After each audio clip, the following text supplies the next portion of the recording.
ইউটিউবে ভিডিও করার জন্য আজ এত সুন্দর একটা উপহার পাবো সেটা আমি কখনোই ভাবিনি। এই যে আমার সাথে যাকে দেখতে পেলে ইনি হলেন বড় মা, মানে আমি যে স্যারের কাছে পড়ি ওনার স্ত্রী।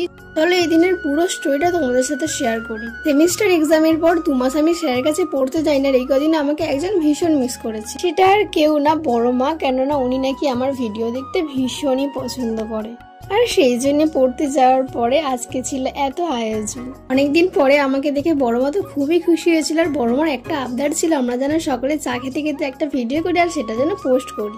বড় মার কথা মতো পড়ার শেষে আমরা সকলে আড্ডা মারতে মারতে চা খাই আর অনেক ভিডিও করি। গুরুজনদের এমন ভালোবাসা পেলে সত্যি আমি একদিন অনেকটা এগোতে পারবো। এই যে আমাদের স্যার, উনি শুধু আমাদের পুঁথিগত বিদ্যায় শেখায়নি, শিখেছি কিভাবে স্থান কাল পাত্র বুঝে কথা বলতে হয়, চলাফেরা করতে হয়। এমনকি উনি ওনার ভালো থাকার কারণ হিসেবে বেছে নিয়েছেন আমাদের মতন হাজারো শিক্ষার্থীকে, যেটা ওনার ঘর দেখলেই বোঝা যায়। আর আপনার মতন স্যার পেয়ে আমরা সত্যি অনেক গর্বিত।